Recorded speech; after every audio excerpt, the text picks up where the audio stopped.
Welcome to Motors and Martinis with Brian Davis and Cary Hubbard. There has been some lapse between our last program and today's, but you know what? That's okay. We are delighted to be here, and we are delighted that you are listening.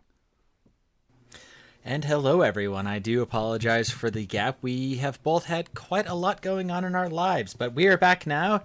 I don't think we're going to have much of a specific quote-unquote structure on this episode. I think we're just going to banter on and catch up on what we have been up to and my most recent purchase, which is, it's a big one, literally. Oh, really? Do tell me. I do enjoy a big one. Inquiring minds want to know. Okay, we'll go ahead and start off with that because it is, it's really fitting with everything. End of the Malaise era. If anybody knows anything of really fascinating GM history, they know back in early 1970s, released for 1973, they made an in-house, purpose-built from the ground up motorhome, which used the 455 Olds Tornado drivetrain and was a fantastically very interesting vehicle. Well, we bought one yesterday, actually, at auction. Now that is a smart move because you've hoarded something that you can hoard things in. So I call that efficient buying.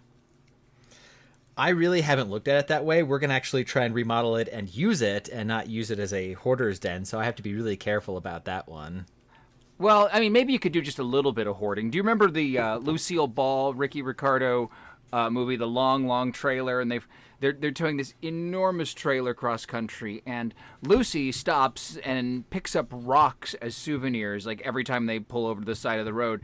And Ricky's like, Lucy, why is the trailer not working? Well, because it was full of rocks. And actually, a fun bit of trivia, in some scenes in that movie, it's a Mercury pulling the trailer. In other scenes, it's a Lincoln because the Mercury couldn't get it up the hills. But I'm going off on a whole other tangent. You don't need to worry about that because you have rocket power pulling you along. Oh, yes. I do actually pick up and collect rocks on our adventures, but not to the amount that my vehicle won't move. But yeah, my partner and I have talked about for quite a while getting some sort of a camper, RV, something to go on adventures because of our current situation with having 4 dogs and living kind of out in the boonies. It's very difficult to get up and go explore and have somebody watch our crazy fur babies. So we have looked at many different options, including school buses, which I really didn't want to get into. Bigger coaches, smaller RVs really didn't work. But the GMC kind of came about randomly at an auction, and we got it for a very, very good price. And it is not, it's not like super original or like mint showroom. So we can like tear it apart and redo it and modernize it and make it more what we want, so we can actually go on adventures. Oh, that's awesome. Like, I'm all for customizing a vehicle when it's, when its original fiber has already been corrupted, then by all means, make it your own. So do you have any specific plans yet for the remodel, or is it just going to kind of be an off-the-cuff project? We've got a lot of stuff kind of in the queue as far as, like, I've saved a bunch of links. We're going to tear out the original water heater, heating systems, HVAC. We're going to put a high-efficiency tankless propane hot water heater in it, a really high-end Webasto diesel air heater, probably put some new high-efficient rooftop units, redo the cabinets, probably get rid of the old stove and oven because I really don't need an oven. And then just kind of, when we get it, we're just pretty much going to sit in it, and I think get a vibe for it, draw out some ideas, and then slowly start doing the remodel. Yeah, that's a good idea, spending a little time in there. I mean, it's a little bit like when you buy a new house. Everyone wants to rush in and make all their changes, but there's a lot to be said for living with the house for a couple of months, maybe even a year before you start, tearing out walls and changing things. Get the feel for it. Let it tell you what you need to do. Ideas and putting something to function are completely different. You'll think one thing is absolutely brilliant, and then you use it for 6 months, you're like, this is the stupidest placement, or this just does not work. I wish I would have done it this way. And that's actually what we've done a lot in our house. We didn't really change much, and now that we've been here for 3 years, we're like, okay, this is going to happen, this is going to happen, and this is going to happen. Yeah, I hear you. My old house in Fresno, which was probably the best house I've ever lived in, it evolved over the 15 years I lived there. Of course, I didn't do half of what I wanted to, but by the time I was done, just the interior aesthetic, it had a certain magic. And now I'm in the new house trying to sort of recreate that. But now I have to recreate it with a husband whose taste lean a little more, Cape Cod, coastal, relaxed, somewhat. I'm not going to go so far as to say minimalist, but he's certainly not a maximalist. Thankfully, my other half and I are very on the same page with most everything when it comes to interior design and how we do stuff. So it's usually, I always say, if you like it, I'm probably going to like it, vice versa. So that usually works. But in your case, it's a lot more methodically thought because both of you have to discuss it and figure out something that works for both. Well, that's why the new house has what we have already started referring to as Bryan's Parlor, which is the front room, because it's an old farmhouse. It's built in 1921. It's been added on to a few times, but the front room of the house is very much the parlor, and that's the direction I have taken. In fact, I was just out in California, and I shipped some antique New Art stretch glass lampshades and another chandelier. I shipped those east so I could install them in the house. I already had the chandelier here, and it was something that had hung in my Fresno house, and I dearly loved. So I've now got it up in all its iridescent glory in Bryan's Parlor. So, and Chris isn't. It's not like we're diametrically opposed. The Venn diagram of Bryan and Christopher, there is some overlap. There's enough that we can work together. My taste is still better. Oh shit, he listens to this. I admire Chris's restraint and desire for organizational aesthetics and minimalist decor. Anyway, so back to the motorhome and things. Yeah, motorhome. That's the ticket. Yes, so it's getting delivered this coming up Sunday, and it needs some engine work. It doesn't currently run, so I've got a first mission of anything is to get it to move and function as a vehicle, because that is a 26-foot lump that I really don't want just sitting around that doesn't move because I'm not pushing it. I'm not even going to pull it with my truck. I don't think so. Any ideas what's wrong with the engine, or is it just they're saying it doesn't start and you've got to get in there and figure it out? Somebody started doing some sort of work on it and removed the intake manifold, and then the project got abandoned. It's been sitting for at least 4 or 5 years as far as I know. So at this point, it could be anything. I'll just do my usual, detective diagnostics. There you go. That's a tongue twister. And, just go through the range of motions and get it running. And if the engine is kashmuka, I've got a friend that has a couple of 455 front-wheel drive engines laying around that I could always switch in. So thankfully, we're not even planning on trying to make it usable within the next year. So we've got plenty of time to make it function, refit it, and make it as a good usable RV. And we're planning to keep this thing for a very long time because, for motorhomes, it's actually very collectible. It's kind of a cult-followed motorhome. It's really interesting. Oh, yeah, very much so, and understandably so. And some of the interiors that GM offered with them were really fantastic, like these great Kelly and lime green concoctions. They were outstanding. I mean, I would dearly love to have one. I don't have anywhere to put it, but that's another story for another day. One of the ones that they made in the mid-'80s, I always called Orange and Blow because it was so 70s, and oh my God, you can just imagine what happened in that thing. I'm sure I don't know what you're talking about. But, it's, and the thing that I like most about this compared to anything else I've ever been in, except for, maybe a new $200,000 coach, is when I stand up in it, I have space between my head and the ceiling. Because I'm 6'2", and most coaches and RVs are very tight, and I have a hard time standing up. This one has so much headroom. But that's that no drive shaft, no differentials, low load floor, low center of gravity. It's amazing. Oh, it was incredibly smart of GM to use their pre-existing front-wheel drive power package from the Toronado in the minivan, the RV, because it allowed that low floor. It made great use of space, and, front-wheel drive traction works just as well in a big vehicle as a small one. And I can hear everyone whining about wrong-wheel drive now, but they can all go to hell. We will eventually have an episode where we touch and get into very in-depth when it comes to front-wheel drive, including going back to the era of a Christie. But again, another episode because we can ramble on about that for quite some time.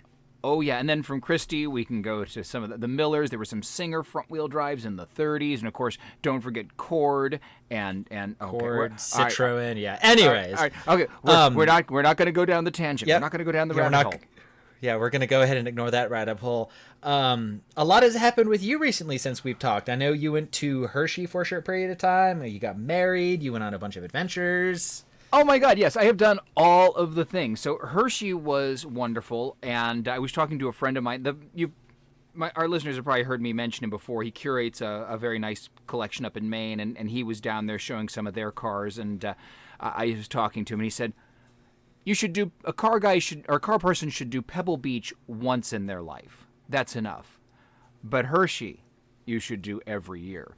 And I don't think he's entirely wrong. It was a very relaxed vibe, and there was everything from incredibly rare brass machinery to, a kind of a knackered Caprice wagon. It was a very diverse show, and everyone was having a very good time.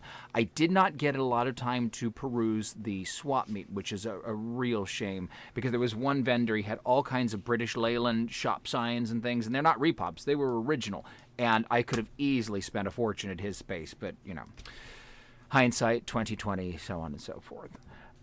Interestingly, too, another friend of mine who was there, and I'm not gonna mention his name just because we haven't discussed it, but he also curates a collection actually out in Southern California, and he's a young guy. He's younger even than you, Cary, and we're talking about the brass era cars, and he said the brass era drivers take their iron out on the road more than just about anyone else in the high-end collector car world, and I found that to be actually somehow not surprising. It's that sort of Mr. Toad syndrome, I guess. I've actually heard a lot of that from other collectors, that the people of that period, like, they'll drive their cars until they don't function anymore, and they'll find a way to cast a new block or restore it some way, and then keep driving it. They really are very enthusiastic about using their vehicles, which is great because it's a vehicle. That's what it should be used for. Indeed. So, and as you mentioned, I did in fact get married, and my now husband and I used a steam locomotive to arrive at our ceremony. We did a very brief outdoor ceremony at the Connecticut Valley Railroad, where he works part-time, and they very kindly let us borrow a 101-year-old locomotive. Now, that's awesome. That was absolutely fantastic. And if you think that it's not hot to make out with an engineer in a locomotive, let me tell you, it is. But that's, again, I'm getting off on a tangent. So we were supposed to use the locomotive and my beloved 89 town car. The idea being Christopher was going to come in on the locomotive. He is, after all, the engineer. And I was going to drive in the town car, quick little ceremony. Then we were going to drive away in the town car. However, dear Mr. Murphy and his law threw a monkey wrench into the works. So the new house has got a beautiful shop facility with a lift. I had the Lincoln up on the lift, getting it ready for the drive from Maryland to Connecticut, changing the oil, making sure the ball joints were tight, all those little things. And I go to pick the Lincoln up off of the stops on the lift and drop it so I could do whatever. And the motor that powers the hydraulic ram starts kind of going. And then the hydraulic ram itself starts pissing hydraulic fluid everywhere. Literally everywhere. There was a puddle on the floor that looked like I don't know how much. But long story short, the ram blew a seal, leave my personal life out of it, and the Lincoln is stuck on the lift still to this day because I've been too busy doing things to get the ram off down to the hydraulic shop to have it fixed. That is the most awkward situation you can possibly think of getting into. Like, I mean, it's one of those, like, really? Are you freaking kidding me? Oh, and this is like the day before we were supposed to drive to Connecticut. I didn't mention the fact the minister who was originally going to officiate came down with COVID like 2 days before the ceremony. Oh, great. Even better. But fortunately, it all worked out because, again, we just both came in on the locomotive, and the conductor that day was also a Congregationalist minister and a friend of the minister who was originally going to officiate, and he stepped in. So we were married by the Reverend Conductor, and on the marriage certificate he wrote, Chester Station along the Connecticut Valley line, and I just loved that sort of, early 20th, 19th century way of phrasing it, and I delighted in that.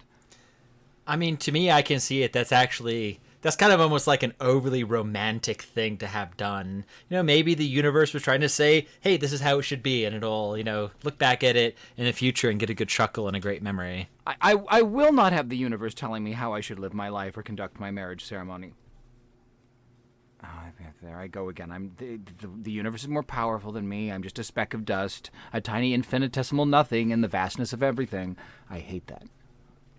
I have just discovered upon my older years of now that I just roll with it. I'm like, whatever. I can't afford the stress or the anxiety anymore. I'm just like, it happens what it happens. Well, and eventually after a series of meltdowns, that's the point we got to. And frankly, the wedding couldn't have been more beautiful.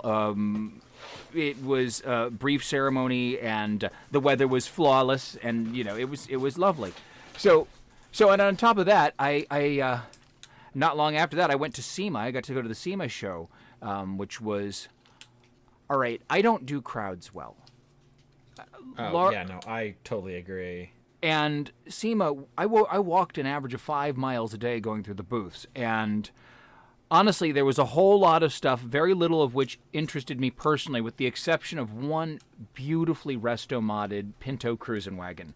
And they kept the plaid interior, but it was updated ever so slightly. It was still an automatic, and they kept the old Ford kind of T-handle shifter, but under the hood was... The Cruisomatic shifter. Correct, the Cruisomatic shifter, but under the hood was a turbocharged EcoBoost from a Mustang. And it was just so perfectly done, and the details were so subtle. They even kept the federal impact bumpers. If you didn't know what you were looking at, you would think that Pinto's stock, or is it? But no, it was the queen of SEMA, in my opinion. That's actually really neat. One of like my big problems, and I'm not gonna crap on anybody, because if you are a car person and enthusiast, that's your thing. I can appreciate it, but I don't look at it and enjoy it. And a lot of custom builds are too showy. They're too, look at me, everything's different. And aesthetic wise, that's not what I enjoy. But I can really get behind, like there's a guy that I've seen on TikTok that has like a completely bone stock looking Ford Fairmount. Like it is like, oh cool, this guy's grandmother just drove it to church yesterday.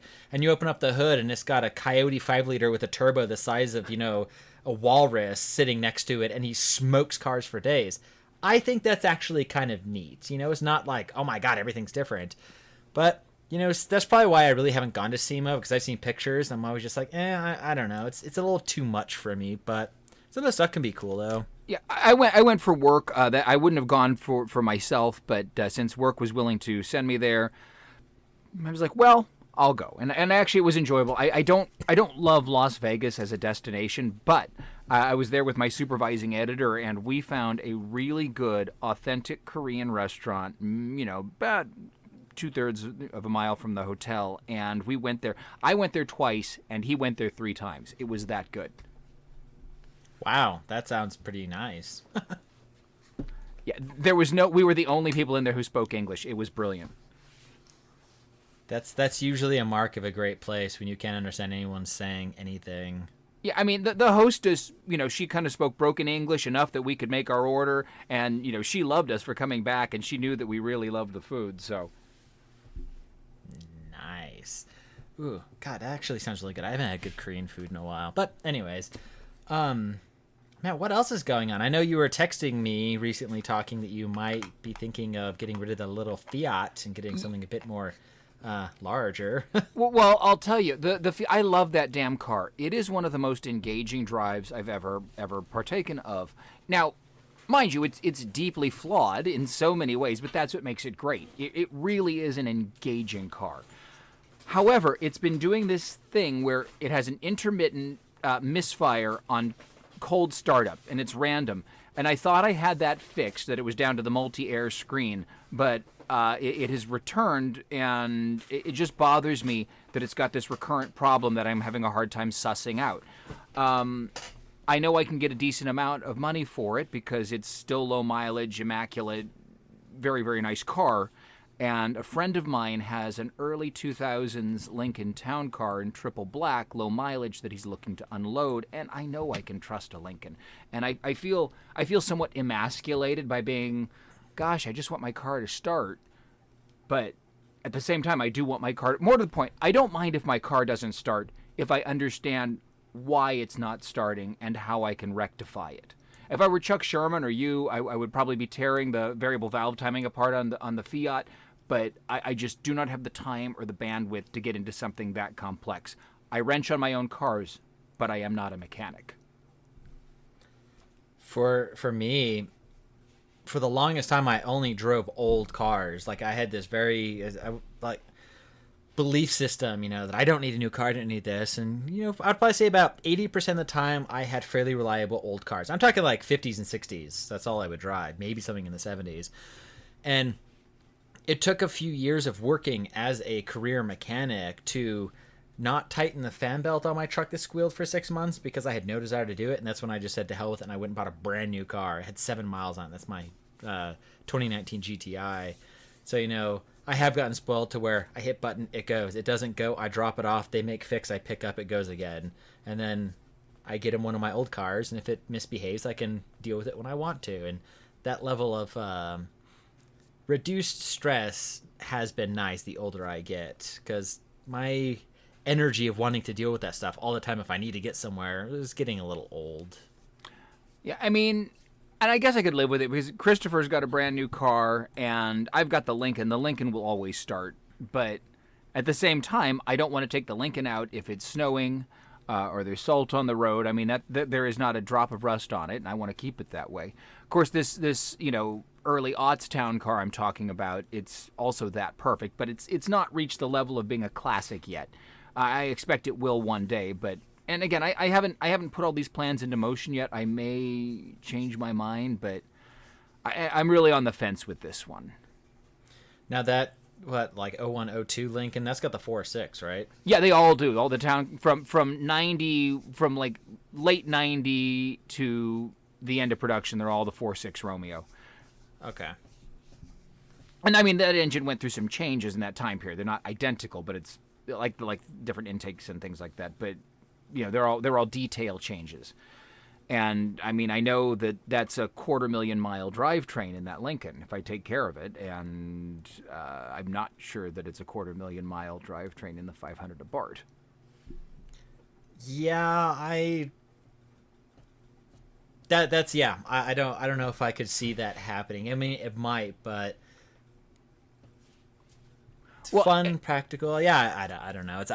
I think the most I've ever seen on one of those is maybe actually my friend Justin had one with 160,000 miles on it, and it was literally falling apart at the seams, and his mom got rid of it because she just couldn't handle it anymore. Yeah, and I think if I were a collector and I had room for multiple cars, I would keep the Abarth as a high day and holiday car because I do think they're special. I think that they are actually, and I keep using the word engaging and the word esoteric, but they're one of the last esoteric cars to be sold in the U.S. They are not practical at all. I mean, that's why they're a blast. Exactly. Even a Miata, which is also quote unquote impractical, has the virtue of being mechanically viceless. It will start every time without any issues. It won't do a little, hey, my variable valve timing system, she's not a working right. I'm not going to run on all cylinders for a while. I'm going to throw a code. I'm going to be cranky. Yeah, that is true. And again, my Abarth is it's as solid as it can be, and when it's not doing that weird intermittent thing, it runs like a striped ass ape. I think it's as good as one of those will get, and in the hands of an enthusiast, a real specialist in that market, it'd probably be one hell of a car. Oh, definitely. But what was I gonna say? Oh, I mean, we've talked about actually getting like a 90s or early 2000s town car because I love our Lincoln and I love driving it. But every time I drive it, you know what that means. It means my mobile stock goes up because you've had to fill the tank. Yeah, when I got back from my trip, I had a couple of weeks of getting over COVID, which was a total pain in the ass.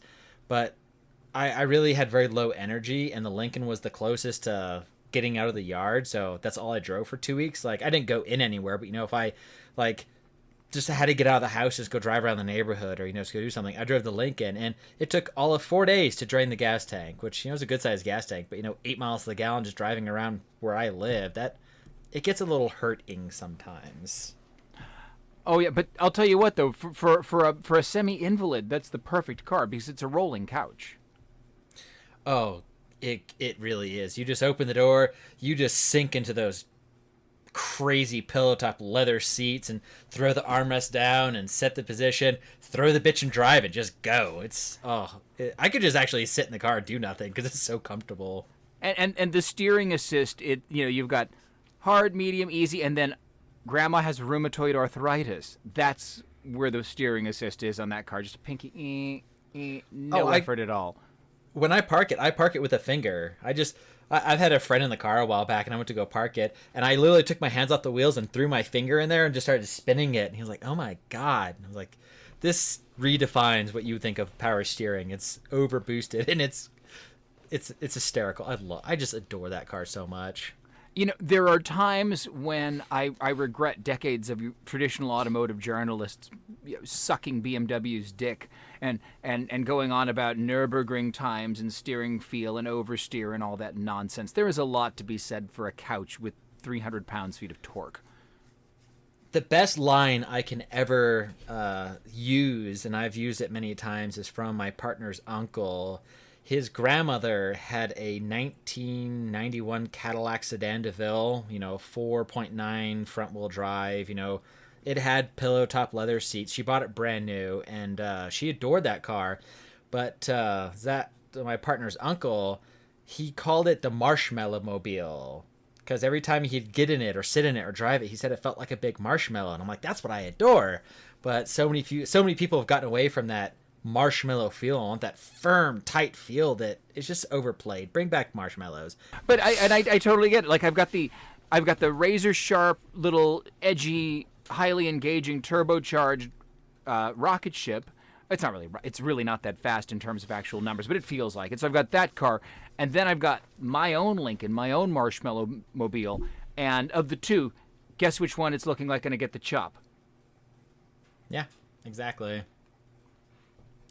I mean, I sat in a 2 or 3 year old Continental, and it's comfortable, but it's firm. The seats are firm, the suspension is firm, and it's a modern, firm car. And because for a while there, I was like, maybe I'll sell off my GTI and a couple of my cars, and I'll just buy a brand new, or a couple of year old Continental. And I sat in it, and I was like, no, this just does not work for me. Although one of the things I do like about the new Continental is I feel they've got a little bit of the intimate interior like an old Jaguar XJ6 had. I mean, not quite that level, but it's not a vast car. It is a car with a certain degree of intimacy to the cockpit. Oh, I 100% agree with you on that, on the feel of it. But I don't know, going from what you think a big, comfortable car should be, and granted, don't get me wrong, it is comfortable, but not really in the way that I really want, which is why I would go with something probably, I don't know, late 90s, early 2000s, because those are still boaty. I mean, an '01 town car is a boat, and it flops around, and it's great.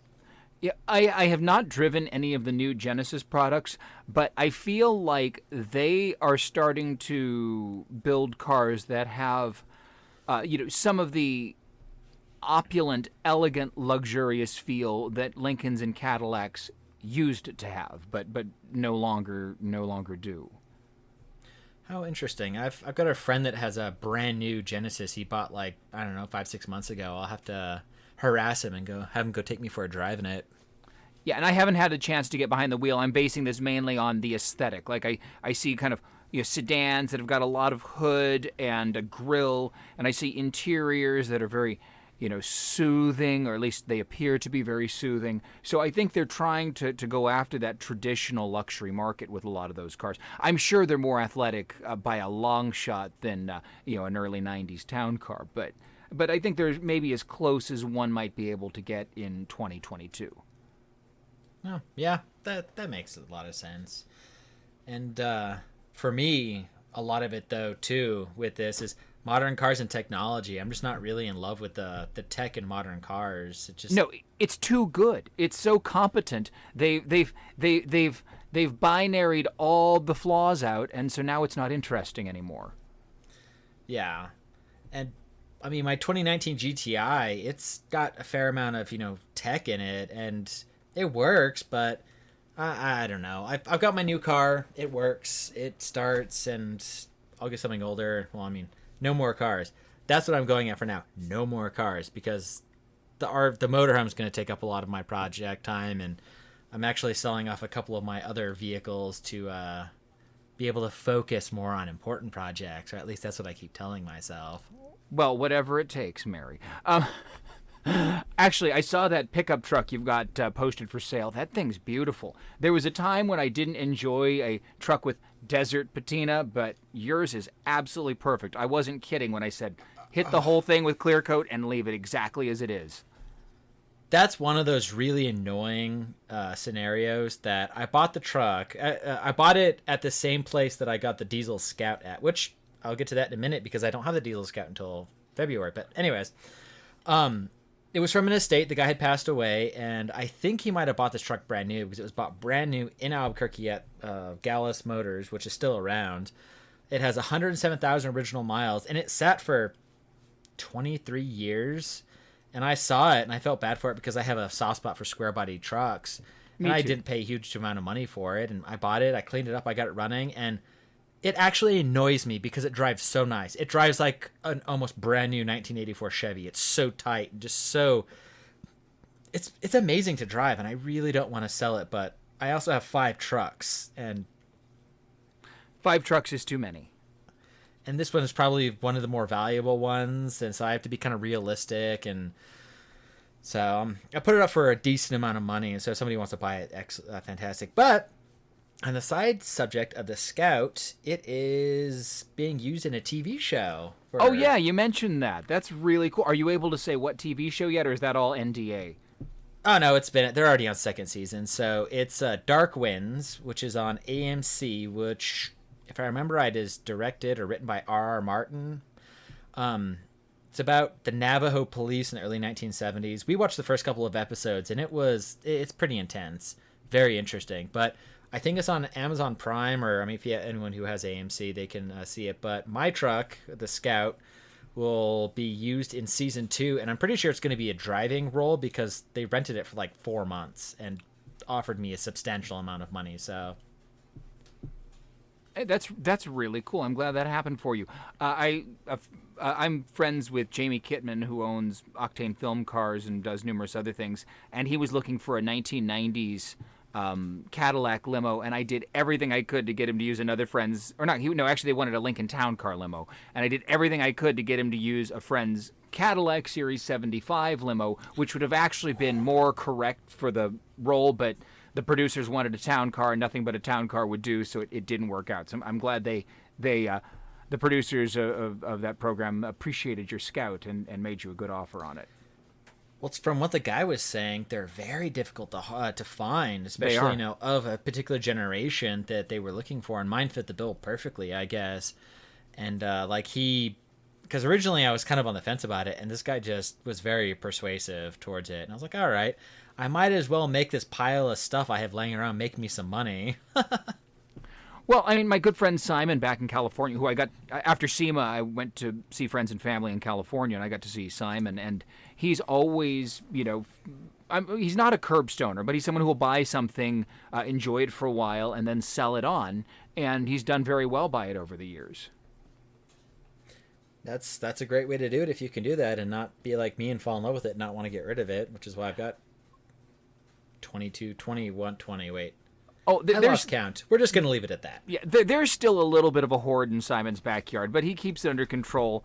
Rhonda, his wife, she's a car gal, but she's also sensible. And between the two of them, they divest themselves of all but the very most essential things. And I've got to admire their restraint. That is a fantastic mindset to have, and I'm actually, quote unquote, air quoting, trying to get to that mindset of keeping to the important ones, being realistic about what I can work on and do, and just stay there instead of looking at an auction being like, ooh, a project 1974 Audi 100, I need that. So speaking of the complete opposite of this mindset, my husband treated himself to something he'd wanted all his life, or at least since he was a teenager, going to dealerships getting catalogs. He bought a 1993 Pontiac Sunbird convertible with 15,000 original miles on it. Oh my God, that is crazy. I have not seen one of those in a very long time. It's a W25 spring special, so it's triple white, or actually quadruple white, because it's got a white top, white vinyl, white paint, and white rims. Wow, that is wild. Where in the world did he find that? Boonville, New York. Which is, if you've never heard of Boonville, New York, there's a reason why. It's the middle of absolutely nowhere. And he bought it from the son of the original owner, and the car had never been further than a 20-mile radius of Boonville its whole life. And we hopped in it and drove it to Maryland in the rain, in the dark. Wow. And fortunately, 1990s GM quality ensured that nothing went wrong, and it ran like an absolute top. That is really cool. I applaud him on that one. That's awesome. I love it. Yeah, the car is a keeper, and I must admit I'm fond of it too. We'd kind of wanted a Chrysler LeBaron, or even a Dodge Shadow, but the Sunbird has one. The LeBaron has something that a Shadow never will, and that's Ultra Drive. Or not Shadow. What about a TC? Oh, I would have definitely done a TC too. Although, have you ever sat in a TC? They are marvelous. I've driven a TC. A friend of mine has a dual cam Cosworth 5-speed. That's right. We've talked about that. Ooh. And that is the only TC I would get, and he has one. I've been bugging him for years. He has a purple on purple 5-speed manual dual cam Cosworth TC that he might sell, but he might not sell, but he might sell. One of these days I want to convince him to sell it to me. Have you ever just considered leaving a strategic banana peel where he might step on it? Don't give me any ideas. Oh, one other completely random side subject with the Scout. A good friend of mine who actually coordinated the deal with the person in the estate and his big circle of craziness. He sent me a message a couple of weeks ago and said that he was helping the new guy who bought the estate, property, everything, clean it out, because he's also a friend, I don't know. And he said that he had a box of stuff for me, and he ended up finding the original International Harvester Scout 2 shot manual and the original International Harvester / Nissan Diesel shot manual, which is very hard to find. Oh, yeah, that's got to be hen's teeth. Oh, extremely. And also somewhere, I have the Chrysler / Nissan Diesel operating manual, because Chrysler had the contract with Nissan first and then International and overlap, whatever. But within that books was a ton of receipts and the original warranty form with the name of the original owner and the dealership and the date and everything. And I Googled his name and I talked to him. The guy who bought it brand new in 1977. Wow. Not only is he still around, he's internet savvy, and you go, oh, that is so cool. That is so cool. Well, it was just I Googled his name and address and it came up and I ended up calling it and his son answered. Stucker. Oh, you have no idea. I could get into some really bad details. But his son said that he would give me a call back, and I talked to him. Really cool guy. And I was like, hi, is this so-and-so? Did you used to own a 1978 International Diesel Scout? And he's like, yeah, I bought it brand new in El Paso. And I was like, I'll be damned. So we talked for about an hour, and he custom ordered it. He picked it up November 8th, 1977, drove it for 12 years. Used to drive down to Mexico and get 11-cent diesel over the border because he was stationed down southern New Mexico. And yeah, he's still around. I found out I'm the third owner. He sold it to the guy that died that I bought it from. And when I get it back from the TV show, I want to go drive it up to his house so he can see it again, because he hasn't seen it in 30 years. Oh, that is so cool. And actually, that reminds one of the reason the people who sold Chris the Sunbird, they'd had several interested parties, but they sold it to him because one of the big reasons is we promised we'd keep it in a garage, which we do.